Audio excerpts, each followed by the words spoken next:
नमस्कार दोस्तों। तो आज हम लोग बहुत ही इंटरेस्टिंग और बहुत ही रोचक टॉपिक पे चर्चा करने वाले हैं और उस टॉपिक का नाम है planning your practical examination, planning your viva examination. अभी झारखंड स्टेट पारा मेडिकल काउंसिल का एनुअल एग्जाम होने वाली है और उसमें जो एग्जामिनर आते हैं प्रैक्टिकल वाइवा के लिए, तो वो किस टाइप के क्वेश्चन आपसे करते हैं और किस टाइप के आपको आंसर देना है और जो क्वेश्चन का जवाब हम लोग देते हैं उसके ऊपर किस टाइप से फिर क्वेश्चन दोबारा जनरेट होता है, तो उस पर आज हम लोग चर्चा करेंगे। और मुझे ऐसा लगता है कि आप लोगों को ये बहुत अच्छा लगेगा, तो आप लोग देखिएगा, अंत तक बने रहिएगा। तो पहला क्वेश्चन है दोस्तों कि व्हाट इज न्यूट्रोफिलिक ल्यूकोसाइटोसिस।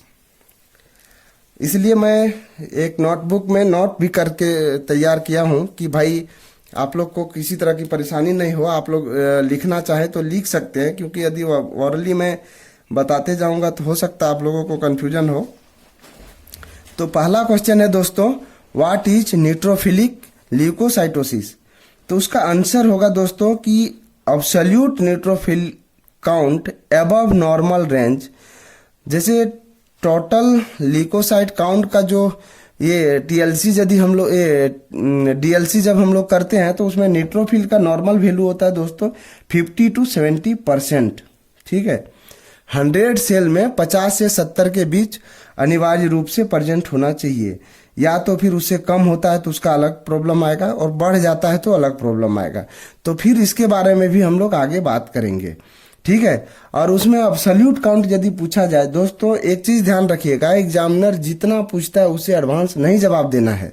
यदि आपको पूछा जाए कि व्हाट इज न्यूट्रोफिलिक ल्यूकोसाइटोसिस, तो आप जनरली आंसर ऐसे दे दीजिए कि absolute neutrophil count above normal range. यदि आप नॉर्मल रेंज बताते हैं तो फिर आपको पूछेंगे कि उससे कम हो गया तो इसलिए आपको ऐसे बोलना है। फिर यदि आपको पूछे कि भाई इसका नॉर्मल रेंज क्या होता है, तो आपको बताना है कि दोस्त सर ये 50 to 70% टोटल ये क्या बोलते हैं परसेंटेज में आएगा। और एब्सोल्यूट काउंट जो होता है सर वो होता है 2500 से 7000 पर CMM, क्यूबिक MM। ठीक है, इसका फुल फॉर्म होता है क्यूबिक MM। दूसरा क्वेश्चन होता है दोस्तों, what are the causes of neutrophilic leucocytosis. इसका पहले हम लोग एक वीडियो बनाए थे, उसमें आपका पैथोलॉजिक वेरिएशन बोल के टॉपिक है, आप उसको भी देख सकते हैं। उसमें ज्यादा डिस्क्राइब किया हुआ है कि ल्यूकोसाइटोसिस, ये न्यूट्रोफिलिया, न्यूट्रोपेनिया, लिम्फोसाइटोसिस और लिम्फोपेनिया, इसके बारे में हम लोग उसमें जो है अच्छे से डिस्क्राइब किया हुआ है। तो दूसरी बात है कि दोस्तों अभी आंसर के रूप में हमें क्या जवाब देना है, what are the causes of neutrophilic leucocytosis. एक चीज आप लोग ध्यान दीजिएगा कि कभी भी एग्जामिनर के पास रिपीट क्वेश्चन नहीं करवाइएगा। यदि आपसे नहीं समझ में आता है तो आप उनको बोलिए कि सर क्वेश्चन आप जो पूछे नहीं समझ में आया। यदि आप रिपीट क्वेश्चन करने बोलेंगे तो हो सकता है टीचर इरिटेट हो जाए। मैं पहले वीडियो में भी बता चुका हूं, तो ये ध्यान देने वाली बात है। कभी भी आप अपने आप को ओवर स्मार्ट बनने के चक्कर में नहीं रहिएगा जिससे आपके मार्क्स में कोई तरह का प्रॉब्लम आए। ठीक है, तो इसका आंसर होगा दोस्तों पहला पायोजेनिक। जैसे कोई तरह का पायोजेनिक इन्फेक्शन से होता है तो उसमें एक्यूट टाइप में क्या होगा, स्टेफाइलोकोकस एंड स्ट्रेप्टोकोकल। दूसरा क्रोनिक टाइप में क्या होगा दोस्तों, एक्टिनोमाइकोसिस होता है। दूसरा जो है दोस्तों वो बी नंबर में आता है other bacterial infection. Other bacterial infection में इस डाइट में क्या आएगा कि एंथ्रेक्स आता है, प्लेग आता है, डिप्थेरिया आता है। ठीक है, मेटाबॉलिक डिसऑर्डर्स में क्या आएगा दोस्तों, उरेमिया आएगा, एक्यूट गाउट आएगा, डायबिटिक केटोएसिडोसिस होगा। और सर्टेन पॉइजनिंग में क्या होगा, मर्करिक डिजिटालिस दोस्तों क्या होता है कि एक तरह से प्लांट्स होता है तो वो डिजिटालिस होता है। ठीक है, इंसेक्ट वेनम तो दोस्तों आप लोग जानते होंगे, मरकरी भी जानते होंगे।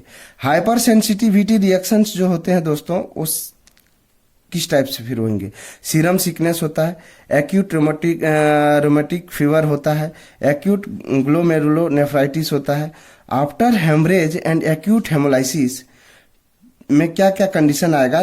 Tissue necrosis is that myocardial infarction, extensive burn,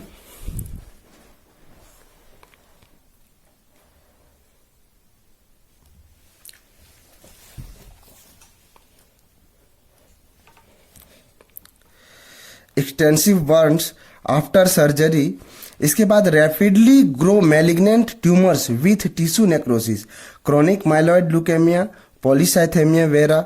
आप दोस्तों यदि पैरामेडिकल का एग्जाम दे रहे हैं तो इतना डिस्क्राइब करने की जरूरत नहीं है, आप शॉर्ट फॉर्म में भी ऐसे बोल सकते हैं कि सर ल्यूकोसाइटोसिस किस किस कंडीशन से हो सकता है, मतलब उसका काउजेज जो है वो ऐसे भी हो सकता है, staphylococcus infection, streptococcal infection, actinomycosis, ठीक है, एंथ्रेक्स, प्लेग, डिप्थेरिया। इतना भी आप बोलेंगे तो आपको मार्क्स मिल जाएगा। लेकिन आप इस टाइप से यदि जवाब देते हैं कि पायोजेनिक टाइप में आएगा सर, एक्यूट टाइप में आएगा staphylococcus and streptococcal, chronic type में आएगा एक्टिनोमाइकोसिस, तो इस टाइप में देंगे आंसर तो टीचर को ऐसा लगेगा, जो एग्जामिनर रहेंगे उनको अच्छा लगेगा, तो आपको अच्छा मार्क्स दे सकते हैं। ठीक है, तो दूसरा टॉपिक हम लोग बात करेंगे दोस्तों। दूसरा क्वेश्चन है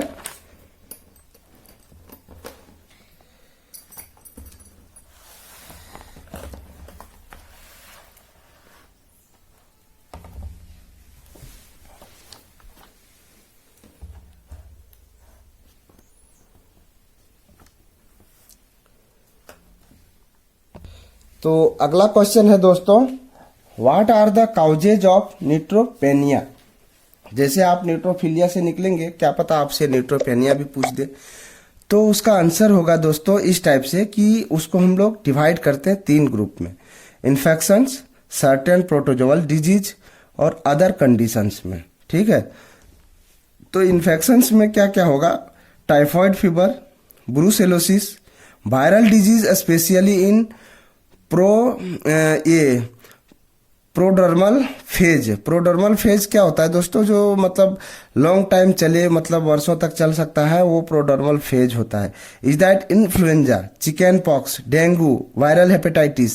तो प्रोडर्मल फेज का भी बहुत सारे टाइप है, वो हम लोगों को जानने की जरूरत नहीं है, लेकिन इसको आप इस टाइप से भी जवाब दे सकते हैं कि typhoid fever, brucellosis, influenza, chicken pox, dengue, viral hepatitis.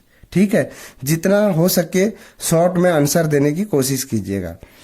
ठीक है, certain protozoal disease is that chronic malaria, chronic kala azar. ठीक है, अब क्रोनिक शब्द यदि आप जोड़ते हैं तो दोस्तों क्रोनिक के बारे में क्या होता है और एक्यूट के बारे में क्या होता है, एक बार आपको उसको भी जानकारी लेना पड़ेगा। इसलिए आप लोग इसमें शॉर्ट में ऐसे बोल सकते हैं, मलेरिया, कालाजार। सर्टेन प्रोटोजोअल इन्फेक्शन में क्या आएगा? मलेरिया और कालाजार।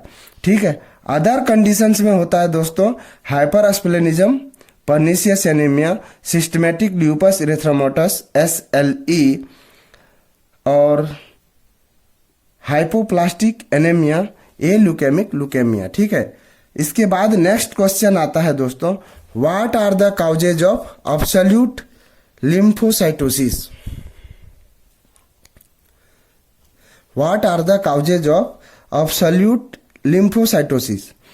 इसका आंसर हम लोग कैसे देंगे कि इसका आंसर इस टाइप से हम लोग शॉर्ट में दे सकते हैं, लिम्फोसिटिक ल्यूकोमाइड रिएक्शन। दूसरा हम लोग दे सकते हैं दोस्तों ट्यूबरकुलोसिस, क्रोनिक ऑस्टियोमाइलिटिस। ठीक है, ये 3 आंसर भी देंगे तो चलेगा, लेकिन आपको यदि लॉन्ग देना चाहते हैं, यदि आप याद रख सकते हैं तो इस टाइप से दे सकते हैं, whooping cough, commonest causes of lymphocytic leukaemoid reaction. ठीक है,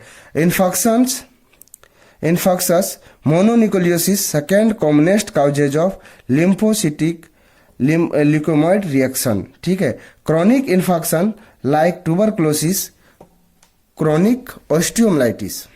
ठीक है, नेक्स्ट क्वेश्चन आता है दोस्तों, what are the causes of lymphopenia. तो दोस्तों लिम्फोसाइटोसिस किस कंडीशन में होगा कि लिम्फोसाइटोसिस में एब्सोल्यूट लिम्फोसाइट का काउंट जो होता है 1000 से मतलब 1000 से 4000 उसका नॉर्मल वैल्यू होता है। यदि 4000 से अबव हो गया तो लिम्फोसाइटोसिस हो गया, और 1000 से कम हो गया तो वो लिम्फोपेनिया होगा। ठीक है, इसमें दो शब्द आते हैं, साइटोसिस एंड पेनिया। साइटोसिस मतलब बढ़ जाना, पेनिया मतलब घट जाना। ये हमेशा आप लोग को याद रखना। ये चीज आपको एग्जामिनर के सामने हो सकता है हेजिटेशन के चलते कंफ्यूजन हो, तो इस चीज को आप हमेशा ध्यान रखिएगा कि पेनिया मतलब घट जाना, साइटोसिस मतलब बढ़ जाना। ठीक है, तो नेक्स्ट क्वेश्चन हम लोग का आता है दोस्तों, what are the causes of lymphopenia. तो लिम्फोपेनिया किस किस कंडीशन से हो सकता है, तो उसका होगा ग्लाइकोकॉर्टिकॉइड एडमिनिस्ट्रेशंस और increase release from adrenal gland. इसके बाद आता है दोस्तों AIDS, ionise reactions, Hodgkin's disease of lymphocytic depletions type. तो आप इसको शॉर्ट में ऐसे बोल सकते हैं कि एड्स में होगा, आयोनाइड रेडिएशंस में होगा, हॉजकिंस डिजीज में होगा, और एक पहला था ग्लूकोकॉर्टिकॉइड एडमिनिस्ट्रेशंस। इतना भी आप बोलेंगे तो आपका काम हो जाएगा। What are the causes of monocytosis.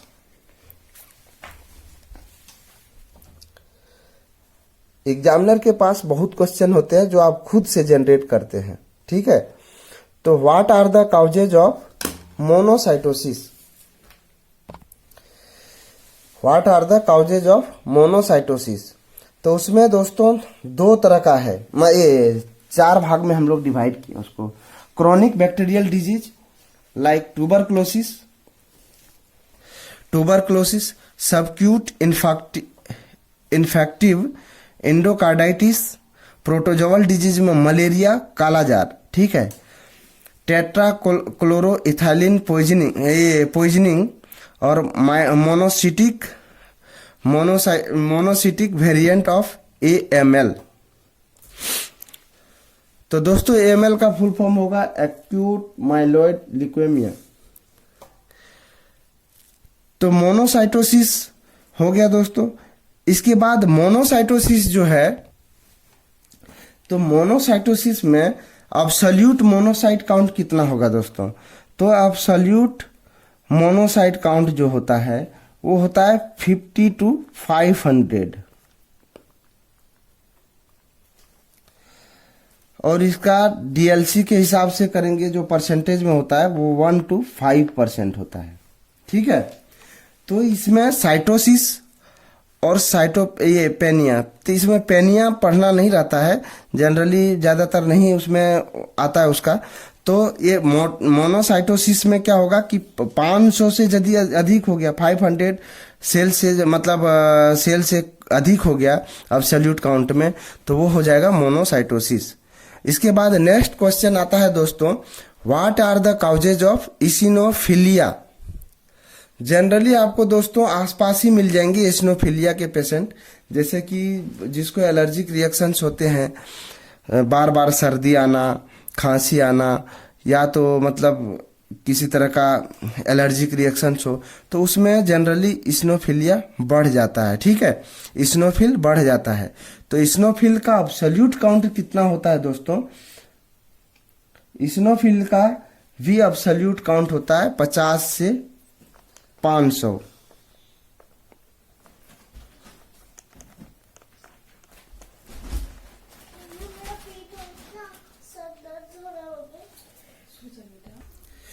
तो दोस्तों न्यूट्रोफिलिया में किस किस कंडीशन से होगा, hyper sensitivity of atopic type में क्या आएगा, ब्रोंचियल एस्थमा होगा, आर्टिकारिया होगा। ठीक है, इसके बाद पैरासाइटिक इन्फेक्शंस में जो होता है दोस्तों, उसमें होता है filariasis, hydatid disease, trichinosis, ascaris, hookworm disease. ठीक है, इसके बाद होता है दोस्तों polyarteritis nodosa, pulmonary infections with eosinophilia syndrome, में आएगा Loeffler syndrome, topical eosinophilia. Next question आता है दोस्तों, what are the causes of eosinopenia. ठीक है, तो इसिनोपेनिया क्या है दोस्तों कि इसिनोपेनिया में जब इसिनोफिल का काउंट डाउन हो जाता है नॉर्मल वैल्यू से, तो उसे हम लोग इसिनोपेनिया बोलते हैं। तो इसिनोपेनिया में क्या क्या कंडीशन से होगा, neutrophilic leucocytosis owing to acute infections. दूसरा आएगा दोस्तों एडमिनिस्ट्रेशन ऑफ ACTH और इंडोजेनस एक्सेसिव प्रोडक्शंस।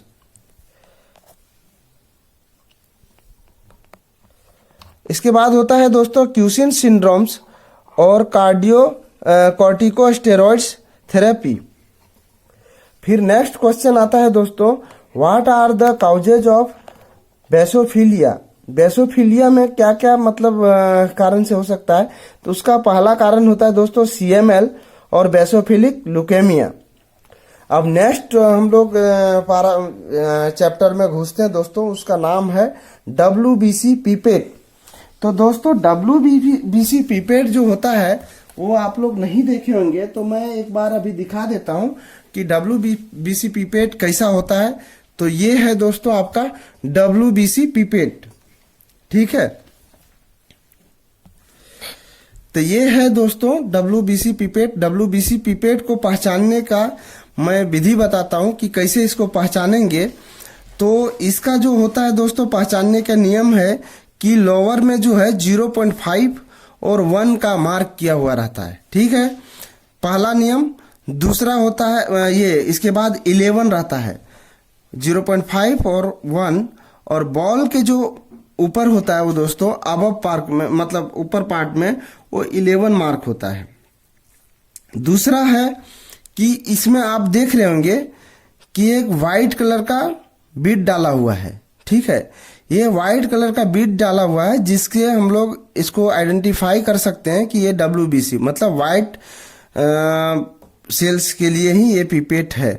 तो इसको हम लोग जनरली वाइट सेल काउंट करने के लिए यूज नहीं करते हैं, इससे हम लोग बहुत सारे काउंट कर सकते हैं। जैसे इससे हम लोग क्या क्या कर सकते हैं, टोटल ल्यूकोसाइट काउंट कर सकते हैं, स्पर्म काउंट कर सकते हैं।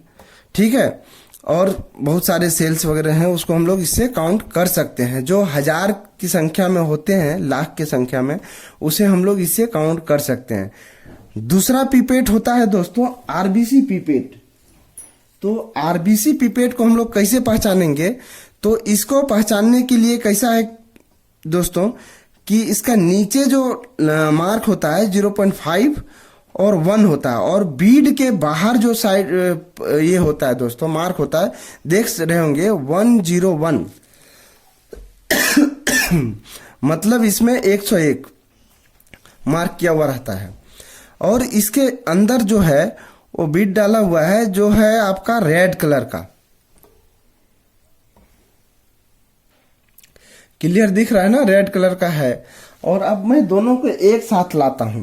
ठीक है, एक साथ लाता हूं। अब दोनों को देखिए, एक में व्हाइट कलर का बीड दिख रहा होगा, देखिए हिल रहा है तो दिखा रहे हैं, मतलब एक में व्हाइट है और एक में रेड है। रेड वाली तो क्लियर दिख रहा है, और व्हाइट वाली देखिए अभी आपको दिख रहा होगा। तो ये पीपेट आपके हाथ में यदि आ जाए तो आप आराम से पहचान सकते हैं। ये है आपका RBC पीपेट, ये है आपका WBC पीपेट। तो WBC पीपेट को कैसे पहचानेंगे, ये चीज आपको ये क्या बोलते हैं प्रैक्टिकल और वाइवा एग्जाम में भी ये पीपेट आपको मिल सकता है पहचानने के लिए। तो इसको आप लोग भूलिएगा नहीं, इसको आप अच्छे से पहचान लीजिएगा। ठीक है, अब इसमें दोस्तों क्या है कि इसका डाइल्यूटिंग फ्लूइड हम लोग कितना यूज करते हैं। तो WBC काउंट के लिए 1:20 के डाइल्यूशन में यूज करते हैं, और RBC काउंट के लिए करते हैं हम लोग दोस्तों 1:200 के डाइल्यूशन में। तो अब हम लोग WBC पीपेट से क्या क्या क्वेश्चन जनरेट होता है तो उसको हम लोग शुरू करते हैं। तो पहला क्वेश्चन जनरेट होता है दोस्तों, how to identify of WBC pipette. तो उसको हम लोग क्या आंसर देंगे, by marks 0.5 and 1 below and 11 above the valve. जो बॉल टाइप से बना हुआ है, ये जो बॉल टाइप से बना हुआ है उसके नीचे 0.5 और 1 का मार्किंग होता है और 11 जो है वो बॉल के ऊपर होता है। तो ये हो गया आपको WBC पिपेट पहचानने के नियम और आप इससे पहचान सकते हैं। ठीक है। दूसरा, what is the unit? mm, cmm, ml। तो मतलब जो हम लोग इसमें लेते हैं वो जो 0.5 है क्या, 0.5, 1 एंड 11 ये क्या है? mm है, cmm है, ml है। तो दोस्तों ये वॉल्यूम है। इससे जो है कि एक मार्क किया हुआ है, इसमें इतना हम बदी ब्लड लेंगे और इसके बाद हम लोग मतलब डाइल्यूटिंग फ्लूइड लेंगे, तो ये एक तरह से मार्क है कि इतना मार्क तक हम ये लेंगे, ब्लड को लेंगे, इतना मार्क तक हम लोग फ्लूइड को लेंगे, फिर उसको आपस में मिक्स करेंगे। तो ये मेथड होता है। दूसरी बात है दोस्तों कि इससे बेटर मेथड होता है, वो होता है ट्यूब मेथड में। तो ट्यूब मेथड के लिए दोस्तों हम लोग डिस्क्राइब बात करेंगे जब मतलब इसका क्या बोलते हैं WBC काउंट के बारे में पढ़ेंगे, तो उस समय मैं 2 तरह का मेथड बताऊंगा। एक WBC पिपेट का मेथड बताऊंगा और दूसरा ग्रेजुएटेड पिपेट जो आती है, जैसे माउथ पिपेट हो गया या कोई भी आपका ग्रेजुएटेड पिपेट है, उसके माध्यम से हम कैसे टेस्ट को करेंगे। जैसे मेरे पास 50 केस आ गया, अब सारे का हम लोग टोटल ल्यूकोसाइट काउंट करना है, तो उसको हम लोग कैसे करेंगे? बहुत लोग क्या करते हैं कि डाइल्यूटिंग फ्लूइड को अंदाजे से लेते हैं। नहीं, वैसा लेने से क्या होता है कि डाइल्यूशन उसका गड़बड़ा जाता है। डाइल्यूशन यदि मैच नहीं किया, मतलब उसका जो एक्यूरेट डाइल्यूशन है वो यदि मैं नहीं लेता हूं, तो रिपोर्ट क्या होगा? गलत आएगा। क्योंकि मान के चलिए मुझे लेना है 0.38, ठीक है। सपोज दैट क्या इतना ही लेना रहता है, 0.38 ml हमको लेना है डाइल्यूटिंग फ्लूइड और 20 माइक्रोलीटर लेना है ब्लड। तो यदि हम इसके जगह पे 0.5 ले लिए डाइल्यूटिंग फ्लूइड और ब्लड ले लिए आपका 0.2 ये क्या बोलते हैं 20 माइक्रोलीटर, तो दोस्तों ये क्या हो गया? ये गलत डाइल्यूशन हुआ। गलत डाइल्यूशन हुआ तो ये आपका रिजल्ट गलत आएगा। तो ये सब चीज हम लोग को नहीं करना चाहिए। बहुत सारे मैं कई मतलब जगह का नाम नहीं बता सकता हूँ। कुछ लैब में मैं गया तो ऐसे ही देखे कि वो डाइल्यूशन फ्लूइड को ऐसे ही उठा लिया, उनको लगा मैं एक नॉन टेक्निकल पर्सन हूँ, तो वो डाइल्यूशन फ्लूइड को ऐसे उठा लिया और उसमें 20 माइक्रोलीटर ब्लड को डाल दिया। ये मेथड गलत है, ऐसे हम लोगों को नहीं करना चाहिए। एक हम लोग मेडिकल पर्सन हैं और मतलब हम लोग यदि कुछ करते हैं तो एक तरह से क्राइम कहलाता है। तो व्हाट इज द यूनिट? मतलब mm, cmm, ml। The number denotes volume, ठीक है। What is it's use? ये WBC पिपेट है, इसका क्या क्या यूज कर सकते हैं?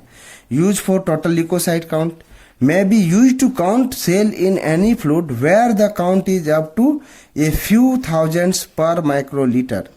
मैंने आपको पहले बताया कि इसको हम लोग बहुत सारे काउंट में यूज कर सकते हैं, लेकिन वो लैक वगैरह में हो वही हम लोग यूज कर सकते हैं। स्पर्म काउंट कर सकते हैं। However, this has now become virtually absolute and no longer used in hematology units of any large laboratory or hospital। इसको हम लोग बड़े बड़े लैब और हॉस्पिटल में यूज नहीं कर सकते हैं। वो तो रीजन में आपको मैंने बता दिया दोस्तों कि यदि मेरे पास 50 केस है तो WBC पिपेट में बार बार भरो, इसके बाद करो, ये पॉसिबल नहीं हो सकता है। आप ऐसे कर सकते हैं कि उसको कोई 5 ml का टेस्ट ट्यूब ले लिए, उसमें हम लोग दोनों को डाइल्यूटिंग फ्लूइड और ब्लड को मिक्स करके रखें, इसके बाद उसको हम लोग बार बार चार्ज करके देखते जाएंगे, तो वो बहुत अच्छा प्रोसेस होता है। ठीक है। अब वाई, इसका क्या कारण है? तो इसका कारण होता है दोस्तों, dilution of blood for TLC on better be done in a can better be done in a test tube using A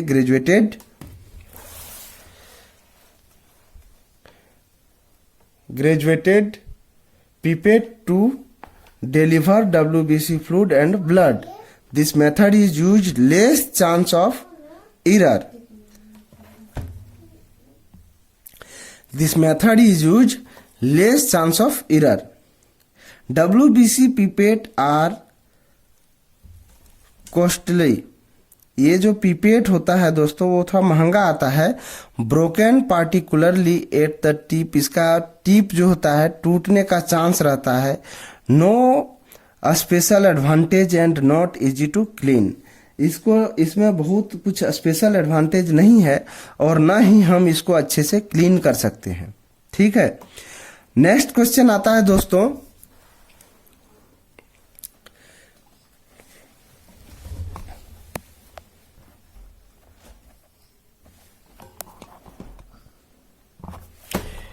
next question है कि what is the composition of WBC diluting fluid. WBC diluting fluid का composition क्या है? तो उसका composition है दोस्तों कि ग्लेशियल एसिटिक एसिड को हम लोग लेते हैं 2 ml, डिस्टिल वाटर लेते हैं 100 ml और मेथाइल वॉलेट फ्यू ड्रॉप लेते हैं। ठीक है, वो आपको एक अंदाजा से देखना पड़ेगा कि उसका हम लोग कितना ले रहे हैं। मेथाइल वॉलेट हम लोग इसमें क्यों यूज करते हैं कि दोस्तों ये मेथाइल वॉलेट जो है वो ये क्या बोलते हैं न्यूक्लियस को स्टेन करता है, और ग्लेशियल एसिटिक एसिड जो है वो आपका आरबीसी को लाइज कर देता, मार देता है। ठीक है, तो acetic acid is used to cause lysis of red blood cells but does not lyse leucocyte nucleated cells including normoblast. ठीक है, आरबीसी इफ वर्जेंट would interfere with counting methyl violet stain the nucleus of WBC to make it more visible during counting. दूसरा अब next question आता है दोस्तों, what is the normal range of TLC। What is the normal range of TLC?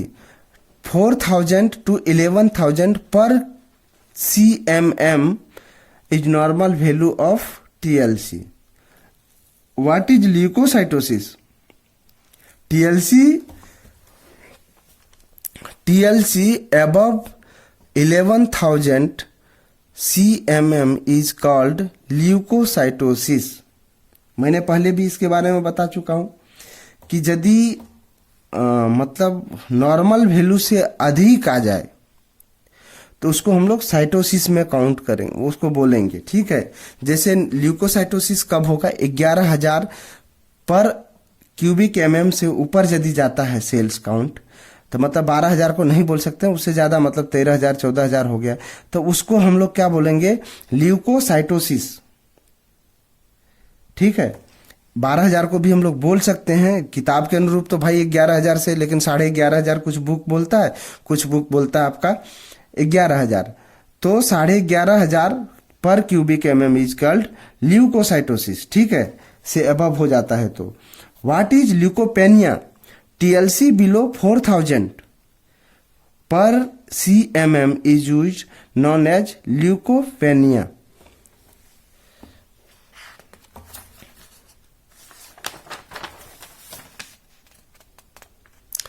तो दोस्तों आज हम लोग यहीं पे ख़त्म करते हैं और नेक्स्ट हम लोग टॉपिक लाएंगे, और वो भी मुझे लगता है कि बहुत अच्छा रहेगा, और वो लाएंगे हम आरबीसी पीपेट से क्या क्या क्वेश्चन पूछे जा सकते हैं। या तो दोस्तों मैं अभी एक बार चर्चा कर ही देता हूं कि आप आरबीसी पीपेट को कैसे पहचानेंगे। ठीक है, तो दोस्तों मैं आपको अभी बता चुका हूं कि आरबीसी पीपेट को कैसे पहचानना है। तो आरबीसी पीपेट पहचानने के लिए इसमें देखिए रेड बीट है, और इसकी 0.5 और 1 नीचे मार्क किया हुआ है। 101 आपको दिख रहा होगा, 101 का मार्किंग है।